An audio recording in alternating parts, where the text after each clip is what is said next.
I'll read the scripture. 1 Samuel 9, 15 through 19.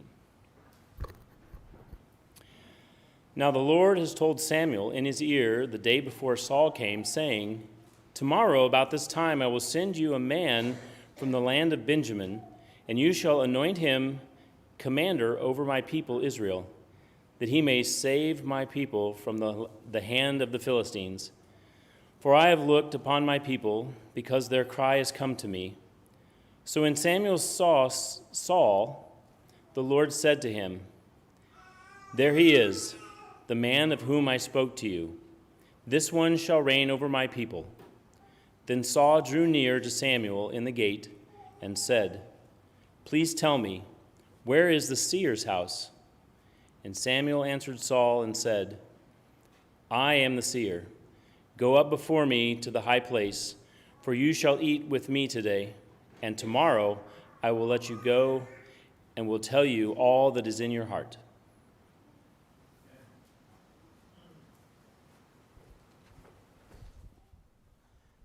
Good evening.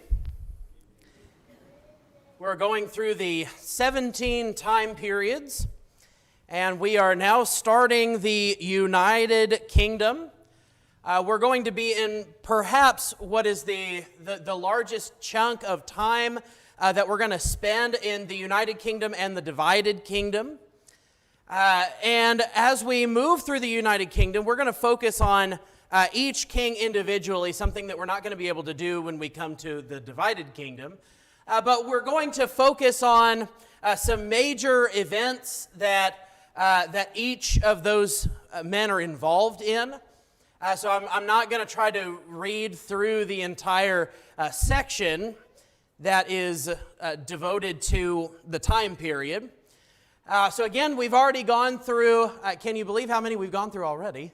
But as we've gone through, we've also been trying to point out Jesus as we move through here. And of course, this period of the United Kingdom is probably where we're going to see Jesus, some of the strongest. We are going to see some of it as we look at the prophets, of course, before we get to the life of Christ. But here in the Old Testament, we're going to get a lot of chances to talk about Jesus. As Kai asked me, hey, what are you talking about so I can pick some songs? And I said the kingdom and righteousness, and looking at the ones that he picked, they were quite apt without him knowing exactly what I was going to talk about. But they're going to be very relevant to a lot of what we're going to see this evening with Saul, starting with Saul. The time of the United Kingdom is in our Bibles from 1 Samuel chapter 10 and verse 24. And I start here. We're going to go a little bit before this to start talking about Saul. But 1 Samuel 10 verse 24 is where Saul is first recognized as a king by others. Saul will be anointed by Samuel earlier than this, but this is where we see the first time that there is this long live the king and they recognize Saul. There's going to be another time where then everybody sort of unites under the same banner, and that's going to come a little bit after that. And so wherever you fall from God's anointing to the first recognition of him to the second recognition, somewhere in there is when we officially start the period of the United Kingdom. So. And it stretches all the way to 1 Kings chapter 12 and verse 15. And I chose that because that's where verse 16, chapter 12, verse 16 shows where Israel breaks free of Rehoboam and his rule as Solomon's son. And then just after that is when God then establishes Jeroboam and his house, and thus officially beginning the nations of Israel and Judah. So that's where we're going to stretch as far as the Bible is concerned. As we also go through David, we're going to be able to pick up some Psalms. As we go through Solomon, we're going to get to see some Proverbs and the Song of Solomon. I'm not going to cover Ecclesiastes during that time, although I do believe I I could. I do believe Solomon is the writer of Ecclesiastes, but since it is somewhat up in the air, we're going to leave Ecclesiastes off. But we'll cover some of these other moments as we get to them chronologically that we see in the rest of the Old Testament. But today we're going to focus mostly on what we see in 1 Samuel. So as we look at Saul, if you'll start with me in chapter 9. So let's turn to 1 Samuel chapter 9. We get our introduction to Saul.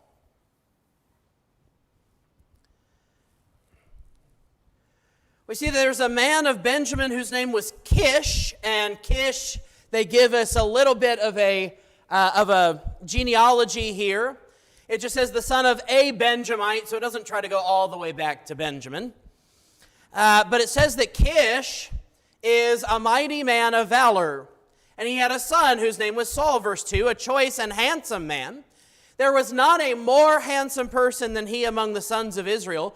From his shoulders and up, he was taller than any of the people. So this is an interesting moment for us here. In our introduction to Saul, although it may not seem so strange if you're reading through the Bible the first time. For those of us who have a little bit more knowledge of the Bible, this is of particular interest, at least to me, for what we're eventually going to see about David.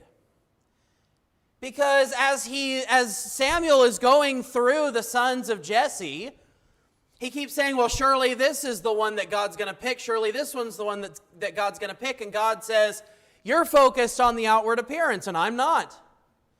And so interestingly enough, here we see that the very first thing said about him is how handsome he is.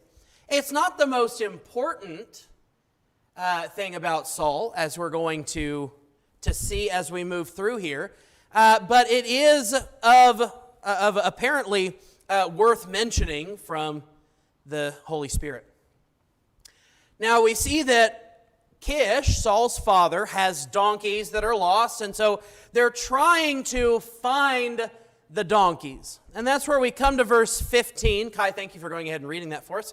A day before Saul's coming, the Lord revealed this to Samuel, saying, I'm going to send you someone, and notice what does God call him in verse 16? He says he will be prince over my people. And that word, some have said, well, it's just a word that means royalty. But no, we have different words for king and for prince. And why do you think God might throw that little nugget in there for us? Well, what did he tell Samuel?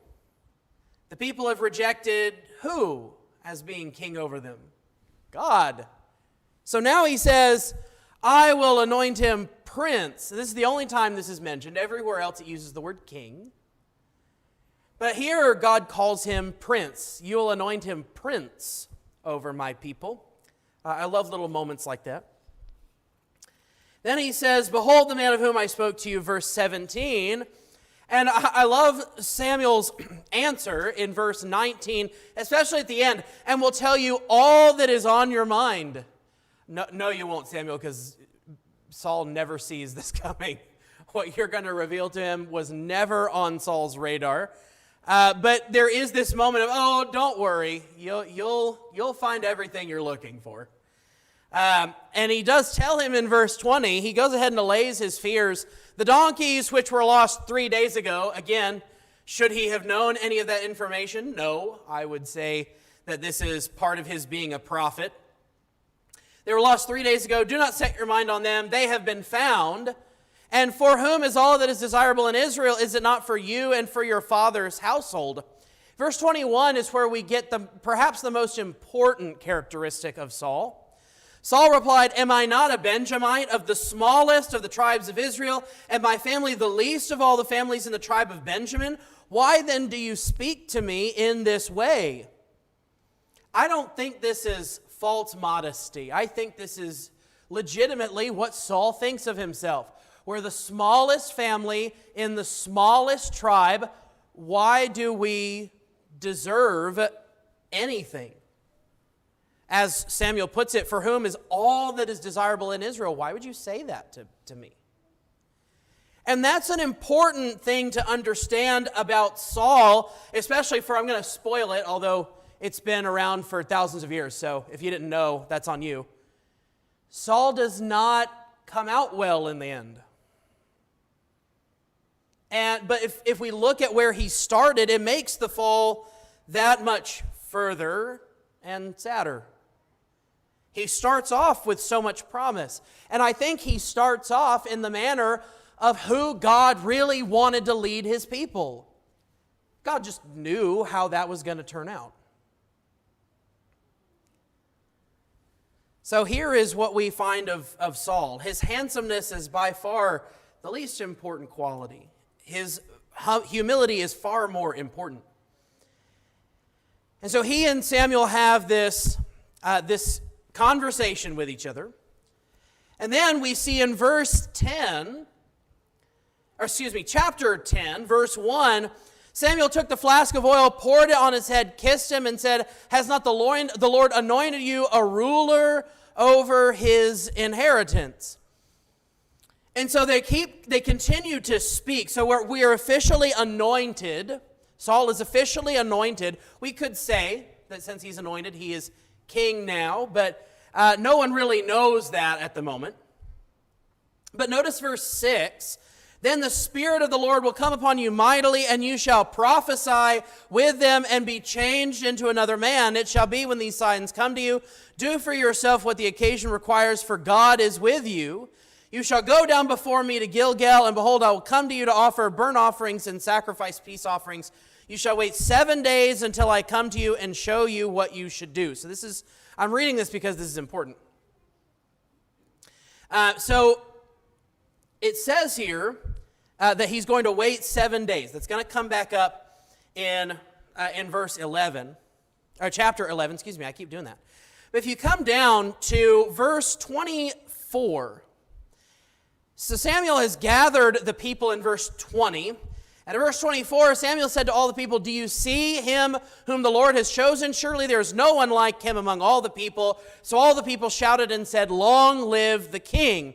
So this is important, right? He's gathered all the tribes, but for some reason this doesn't seem to be the moment that it first appears, although I count it as starting here. The Israelites have all been brought near, all the tribes, and they recognize him, long live the king. But there is going to come a moment here where that doesn't seem to truly be the case.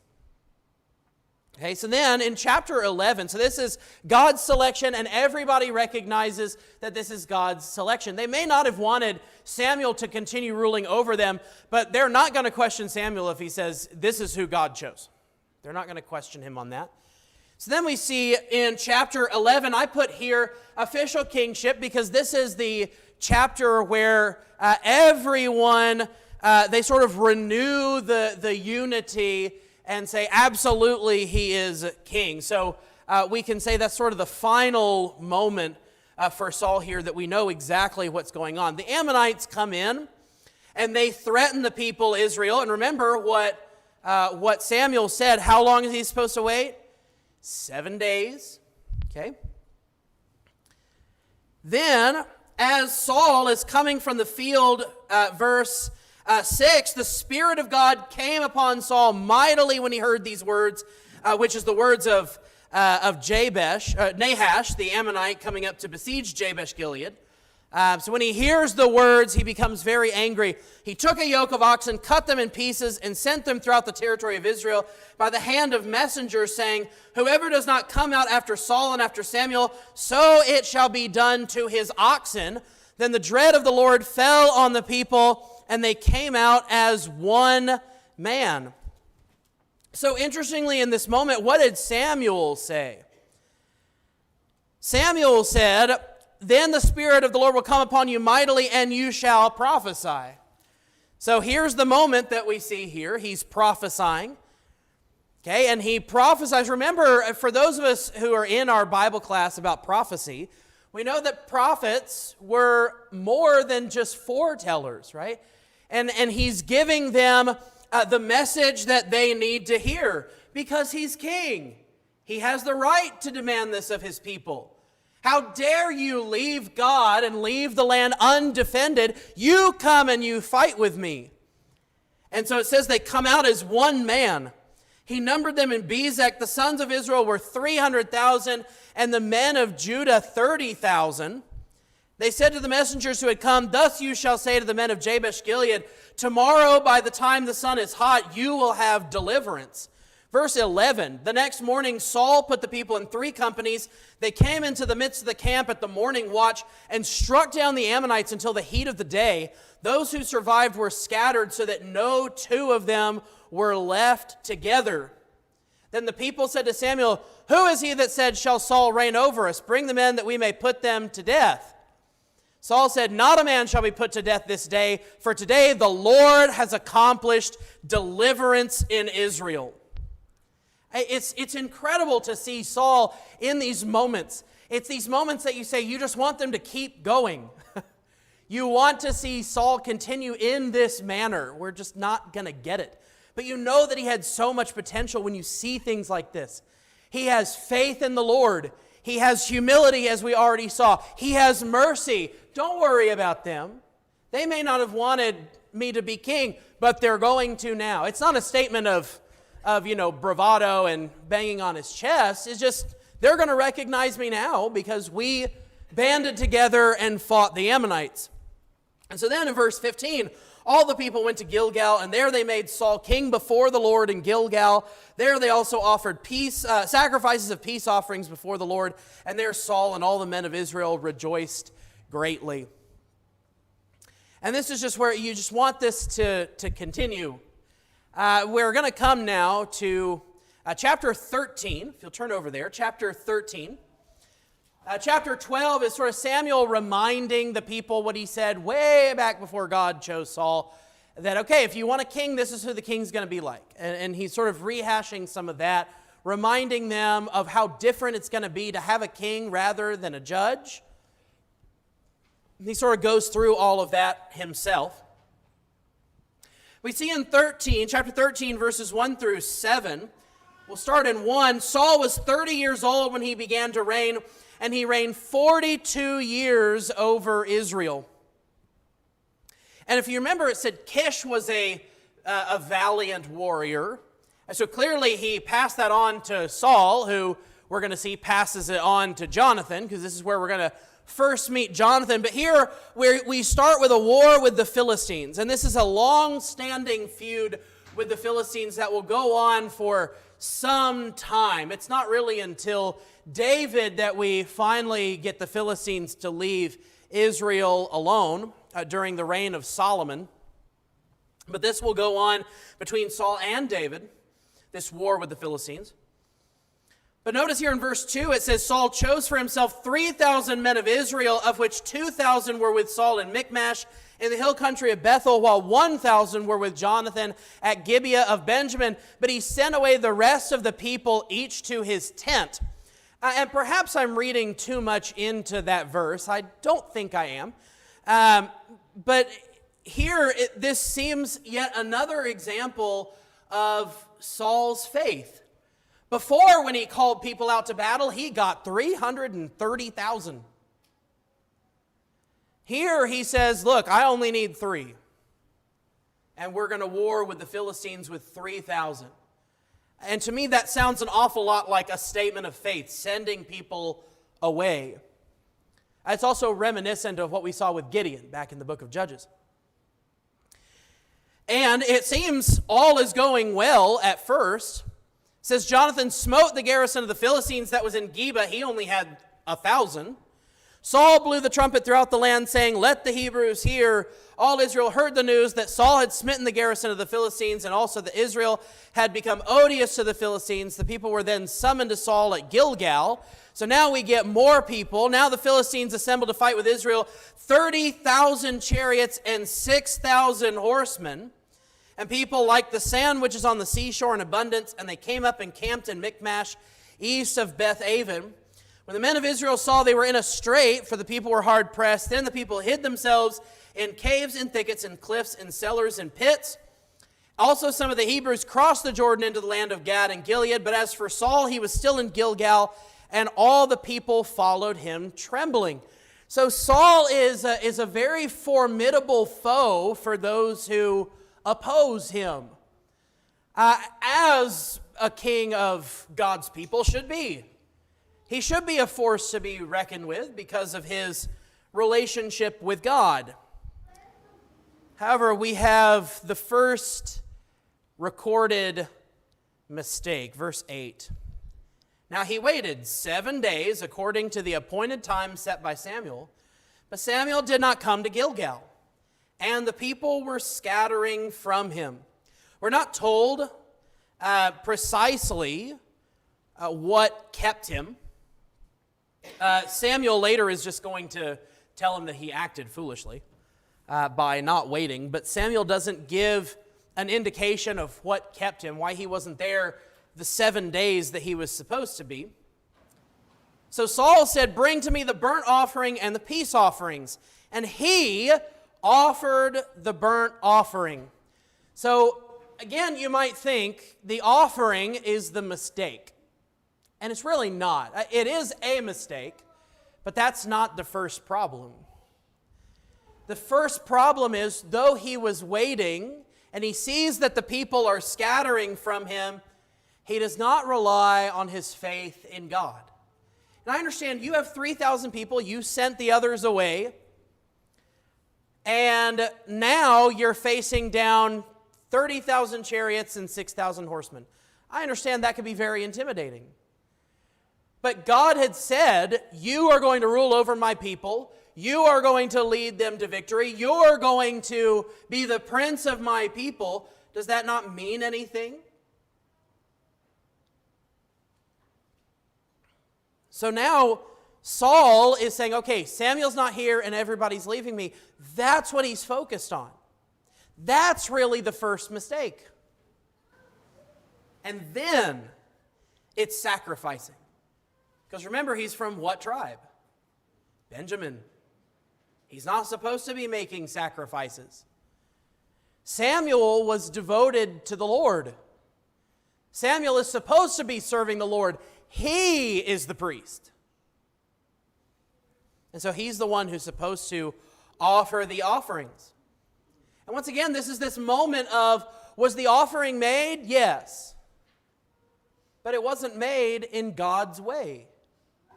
It's not enough to simply follow the word that was put there.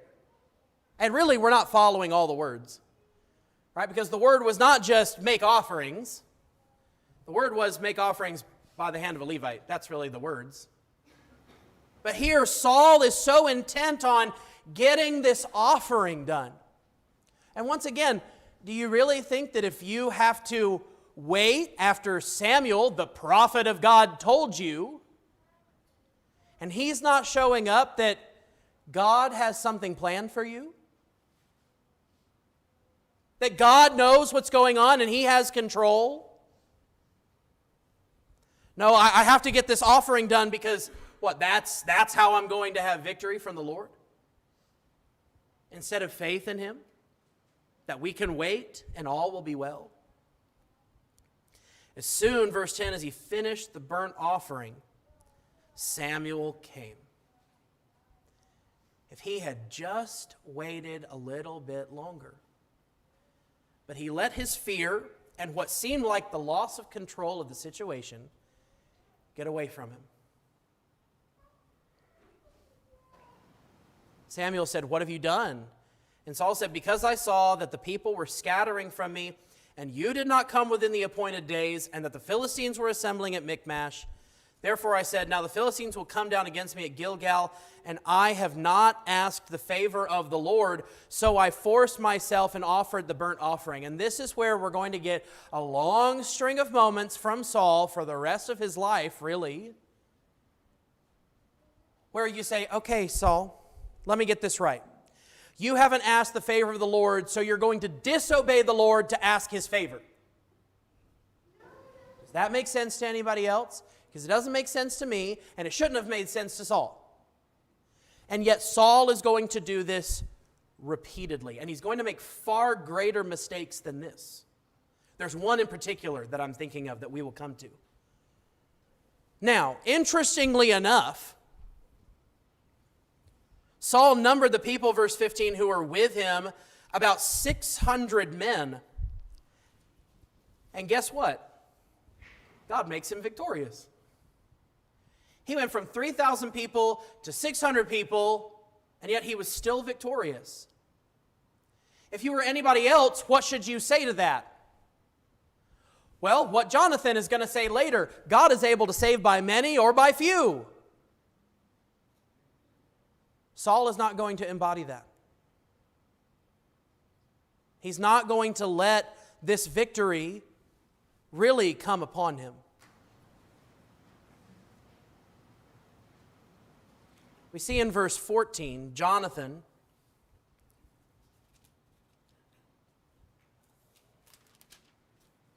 and I'm sorry, that's supposed to say 13, chapter 13, verses 16 through 23, if you're really confused. Because I was very confused for a moment. But then we see at the beginning of chapter 14, we get to see a little bit of Jonathan.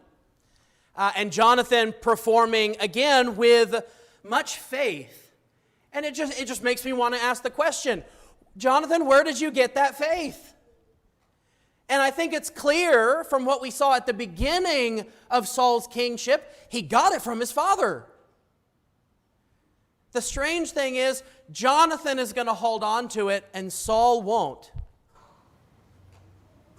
And so Jonathan and his armor bearer, two people, go and they take care of the Philistines in a manner that is, again, quite miraculous and led by the Lord. And not only that, it says that there was a trembling, verse 15, in the camp, in the field, among all the people. Even the garrison and the raiders trembled, and the earth quaked so that it became a great trembling, and it gets Saul's attention. It gets Saul's attention. He says, now, whoa, what is going on? And he realizes Jonathan is gone. But then it says in verse 20, that they are going to rally behind him. When all the people with him were rallied and came to the battle, behold, every man's sword was against his fellow, and there was great confusion. So Jonathan and his armor bearer, they come up and they do their damage, and then God takes over the battle. Then it says, the Hebrews who were with the Philistines previously, who went up with them all around the camp, even they also turned to be with the Israelites who are with Saul and Jonathan. Everyone comes out. It says, verse 23, the Lord delivered Israel that day, and the battle spread beyond Beth-aven. As now we come to verse 24. Saul is now going to resume his foolishness. Even though they were delivered, it does say the men of Israel were hard pressed on that day, for Saul had put the people under oath, saying, cursed be the man who eats food before evening, and until I have avenged myself on my enemies. And so he's going to make this very foolish decree that ultimately Jonathan is going to inadvertently break. And eventually we come to a moment where they all stand against Saul with Jonathan. And it says in verse 45, the people rescued Jonathan, and he did not die. So even though this moment here, Saul makes this promise, he doesn't follow through with the promise and kill Jonathan. The people are able to save Jonathan from Saul's foolishness. And whether or not that was right or wrong, we can have that discussion another time. But the fact is, they saved Jonathan, and he does not die. And then, interestingly, after this, in verse 47 through verse 52, Saul had taken the kingdom over Israel. He fought against all his enemies on every side, against Moab, the sons of Ammon, Edom, the kings of Zobah, and the Philistines. And wherever he turned, he inflicted punishment. He acted valiantly and defeated the Amalekites and delivered Israel from the hands of those who plundered them. And then it gives a little bit of who Saul and his family are. And then at the end of verse 52, It says, and when Saul saw, start in verse 52, the war against the Philistines was severe all the days of Saul.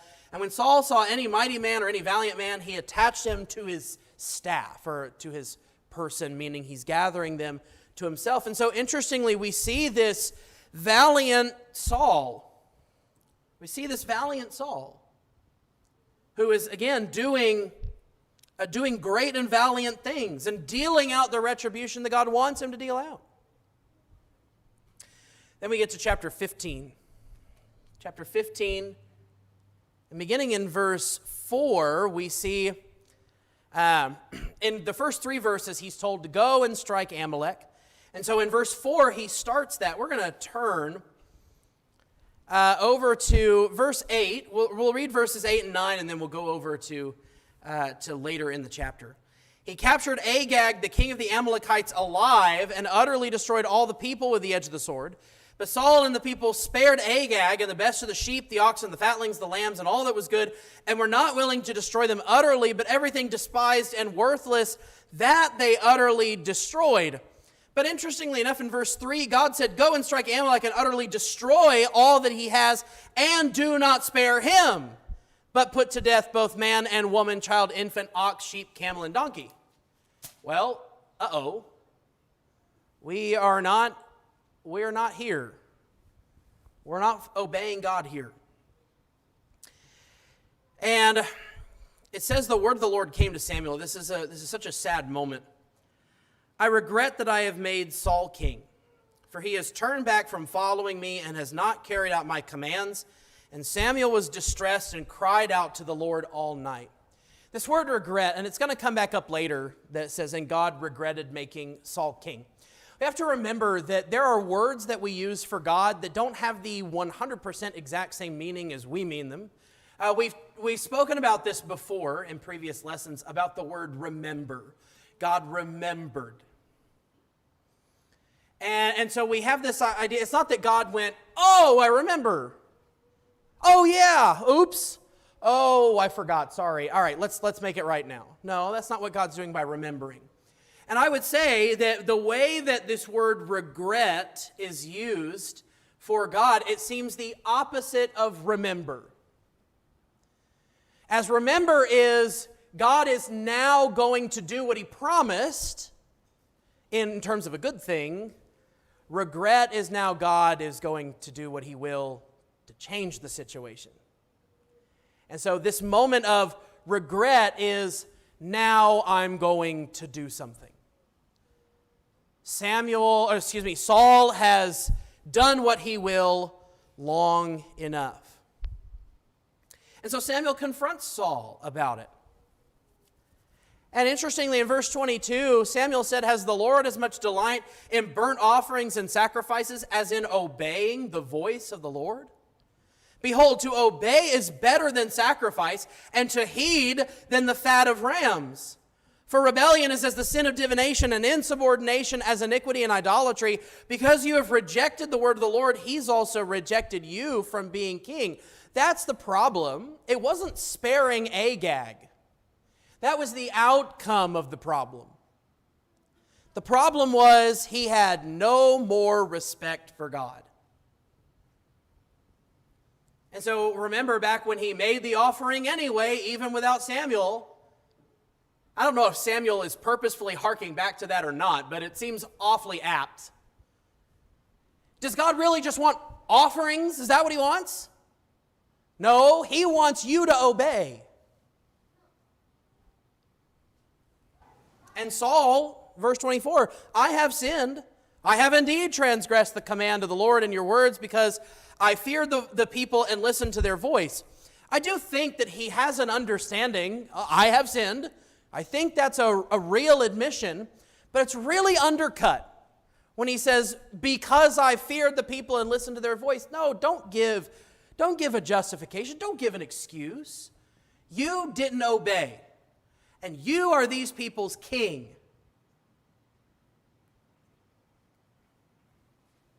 He says, now therefore, please pardon my sin and return with me that I may worship the Lord. And Samuel denies him.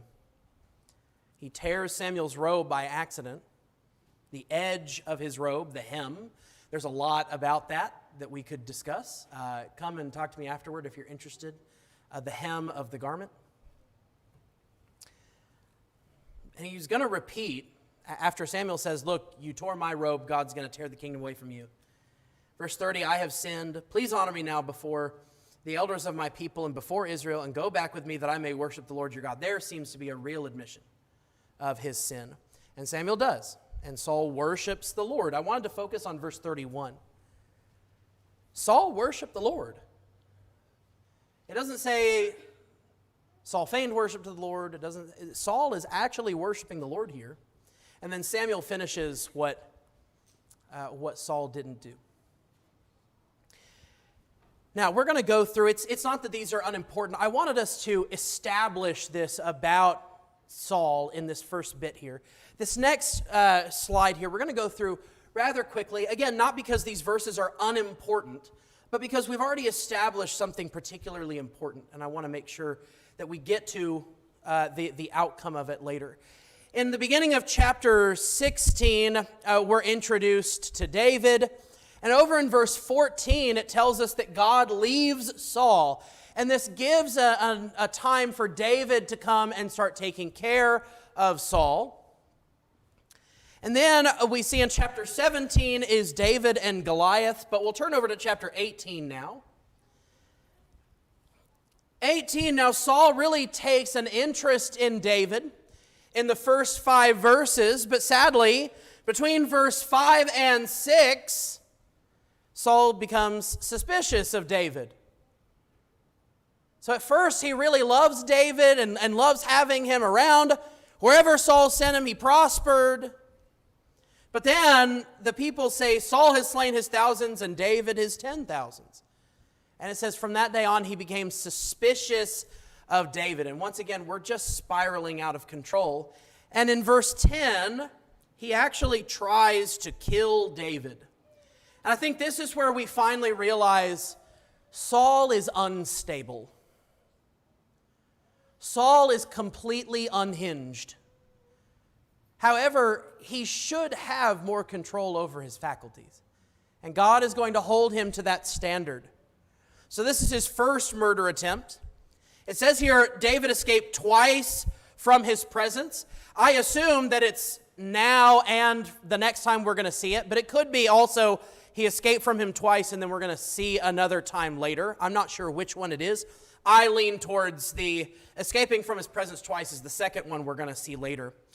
But then in verse 20, he sees that his daughter Michal loves David and tries to use the Philistines as a means of killing David. So he says, I want 100 foreskins of the Philistines.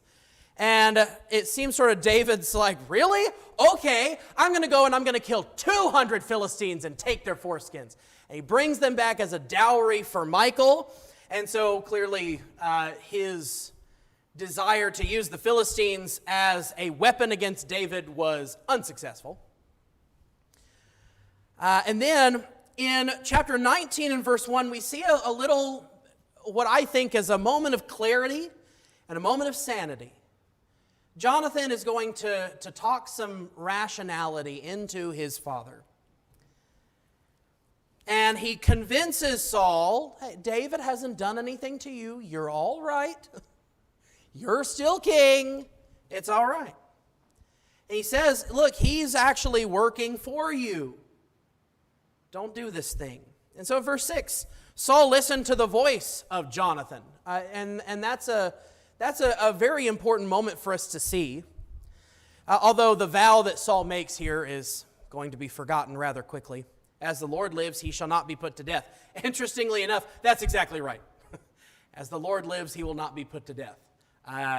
Although not from a lack of trying on Saul's part. And it says, Jonathan brought David to Saul, and he was in his presence as formerly.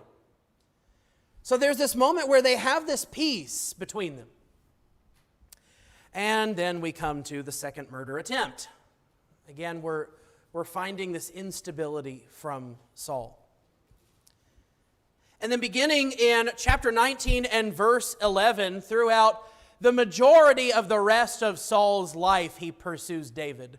And there's going to be a few times, there's going to be 2 times in particular, where it says he stops pursuing David. I said 2, it's actually 3.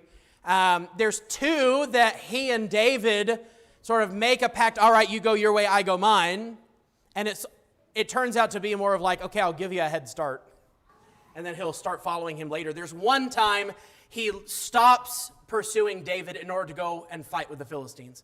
But he begins this sort of lifelong pursuit of David. And then chapter 19, verse 18. There's this rather interesting moment.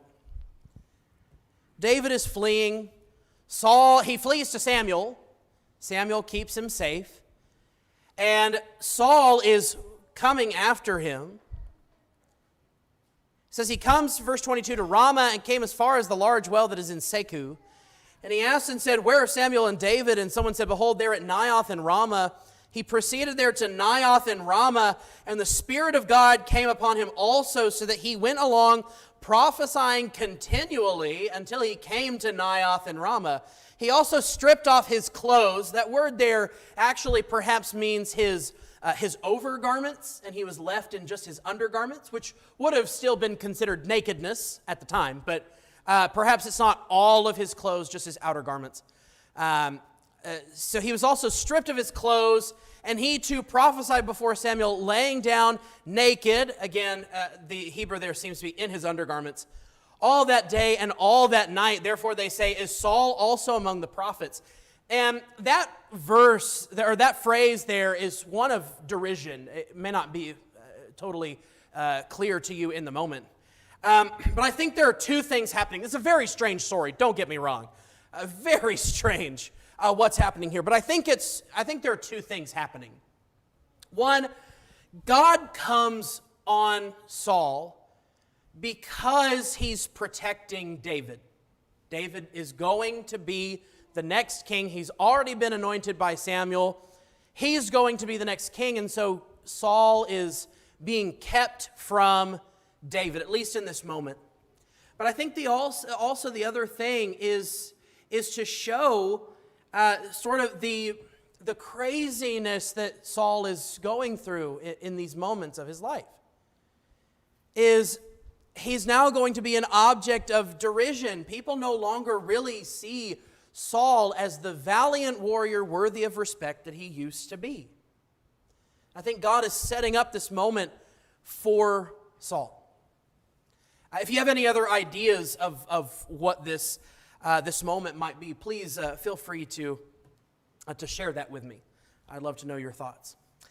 And then in chapter 20, I will get it right. I will get my chapters and verses right here in a moment.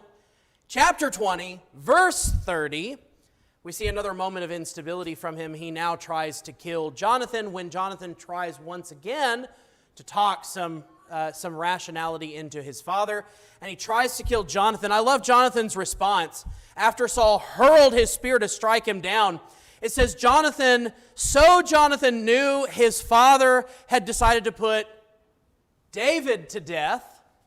Then Jonathan arose from the table in fierce anger and did not eat food on the 2nd day of the new moon, for he was grieved over David because his father had dishonored him. Saul tries to kill Jonathan, and all he's really upset about is David. Again, an amazing man Jonathan was. And then what I would consider the worst mistake that Saul ever makes comes in chapter 22.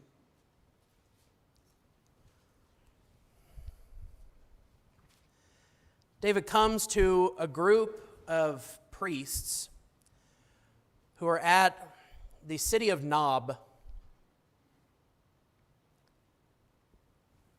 And as Saul is trying to find David, he's told by someone who is called a worthless man, Doeg the Edomite. He says, I saw the son of Jesse coming to Nob to Ahimelech the son of Ahitub. He inquired of the Lord for him, gave him provisions, and gave him the sword of Goliath the Philistine. The king sent someone to summon Ahimelech the priest, the son of Ahitub, and all his father's household, the priests who were in Nob. All of them came to the king. And they don't understand. Part of this is David's fault. David lies about why he's there. And so they say, look, we were inquiring of the Lord for him. It was for you. We were doing it for David, but it was for you. And that doesn't seem to be enough for Saul. So Saul, at first in verse 17, he tells his servants, kill these priests. It's one of those moments again where, why do you think this is all right? These are the priests of God. These aren't priests of Baal. These are priests of God. And good for the servants, they don't want to do it. And so he turns to Doeg. And Doeg, it says he killed 85 men who wore the linen ephod. And he struck Nob, the city of the priests, with the edge of the sword, both men and women, children and infants, also donkeys, oxen, and sheep he struck with the edge of the sword. Exactly what he was supposed to do to Amalek. He didn't do it there, but now he takes God's priests and does to them what he was supposed to do to Amalek. There's one survivor, Abiathar, who flees to David. And we come to the first kind of moment of pause of pursuing David over in chapter 24. We take a break from Saul, chapter 23. It does say Saul begins to pursue David again in verse 15. But they end up stopping in chapter 24 in verse 16. David is speaking to Saul. Saul said, "Is this your voice, my son David?" Saul lifted up his voice and wept. I don't think this was a moment of trying to deceive David. I think he's genuinely sad of what he's been doing. And he sees what the problem is, I think, in the moment. Verse 21, "So now swear to me by the Lord, you will not cut off my descendants after me, and you will not destroy my name from my father's household." I love this moment here. The entire time, Saul has been talking about how David is going to take the kingdom away from him. Well, no, he's not going to do that. God is going to take the kingdom away from him and give it to David. But he's been worried about that. And this moment of, again, it seems like clarity. This seems to be an admission. I know that you're going to take the kingdom, and when you do, don't destroy my descendants. And David does uphold that promise. He upholds it with Mephibosheth. Although there are going to be some children of Saul that are given in sacrifice. That's something we'll talk about later. But he does not cut off Saul's descendants from the earth. And then over in at 25 verse 1, Samuel then dies. And we take a break from talking about Saul again until chapter 26. And David is going to spare Saul a second time, and he's going to have a very similar reaction. Verse 17, "Is this your voice, my son David?" And David said, "It is my voice, my lord the king." And he asks Saul what's going on, but Saul doesn't really give a reason. He just says, "I have sinned. Return, my son David. I will not harm you again, because my life was precious in your sight this day. I have played the fool and have committed a serious error." And David, it says, returned on his way, and Saul returned to his place. I think this is a moment of David said, "Look, we're going to part ways, but I'm not coming with you. I don't want to deal with this anymore." Chapter 28, God told Saul he had to get rid of all the mediums in the land, and he had done that. But there's one left. Well, I say one. I'm sure there were more than that, but Saul actually knows. And he's going to consult Samuel because it says that God was no longer speaking to the Lord. Verse 6, "Saul inquired of the Lord. The Lord did not answer him either by dreams or by Urim or by prophets." Urim there is the reference to the Urim and the Thummim, which was a way that the high priest would determine God's will. We don't know how exactly, but we know that it was used in that way. And so he decides, I'm going to call Samuel up from the dead and talk to him, and that does not go well. Samuel is called up, interestingly enough. God allows this to work, but it does not go well, and he's given an even worse curse than he had been given before. And sadly, in chapter 31,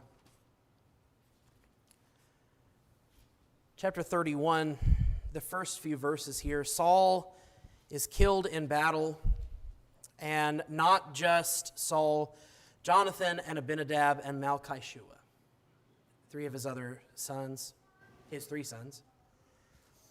And he is killed. It says he falls on his own sword, but if he hadn't, the Philistines would have overtaken him and killed him. And they desecrate his body awfully, and they're valiant men that go and retrieve his body and bury it properly. And thus, Saul has such an unceremonious end compared to the way that he started. It's so disappointing to see. And this is sort of an odd, like, we're going to end on this very sad note, but we're ending with someone's death, and it wasn't of natural causes. It's going to be kind of a sad ending. Let's think about some very quick practical lessons. You've been very patient. Thank you.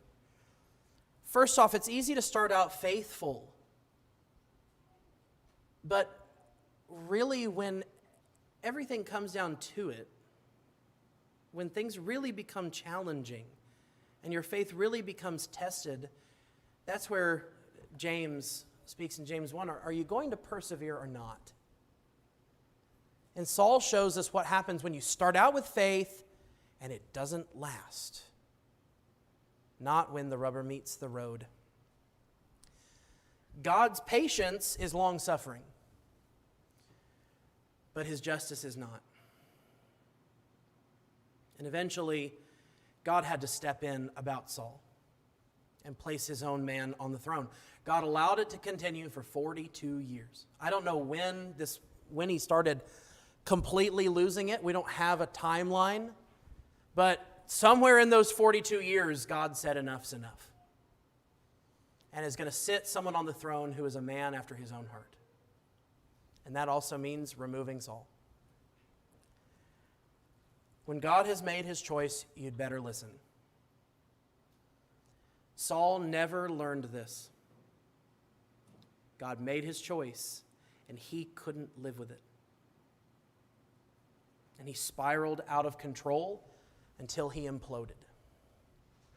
And that's what happens when you don't take the choices and the truth that God has presented and be content with that. You spiral out of control and you implode. And I wanted to point out, I hate seeing Jonathan here because I know from what he said earlier, he would have been such an asset to David during his reign. And he even said that, I will be your right-hand man. And I know that, Jonathan. Sometimes others are caught up in the consequences of our sin. And by the time God said enough's enough, Jonathan is swept up in it. And God did not protect Jonathan. God did not save Jonathan to help David later.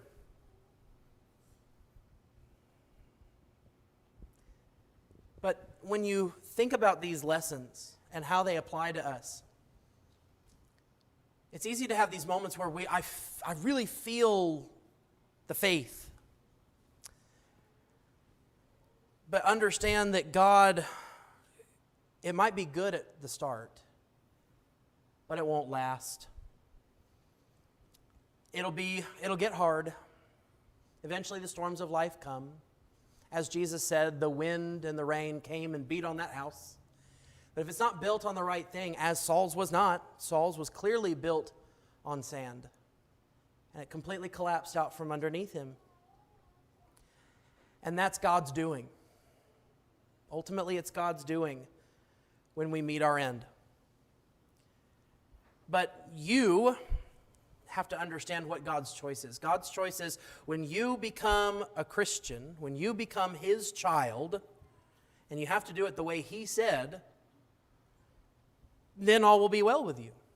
But if you don't do it the way God said, it will not be well with you. Be content with the choice that God has made And be careful about your sin, because you are not the only one involved. Sin is not a victimless crime. It never is. Even when it's done in the privacy of your room, even when it's done where no one else can see, others get caught up in the consequences of what you do. And if you continue down that path, then you will find yourself on the path of Saul. But you don't have to make his mistakes. You don't have to look at Saul and say, you know what, I just have to live my life for myself and figure it out. No, you don't. Take what happened to Saul at face value. Look at what happened to him and say, I'm not going to repeat that. I'm going to come up here while we sing, Why Do You Wait? I'm not going to wait. I'm going to come up here and I'm going to make my life right with him. Because that's ultimately what Saul didn't do. And I'm going to find myself with the Lord on that day. And if that's what you want this evening, then do not wait as we stand and as we sing.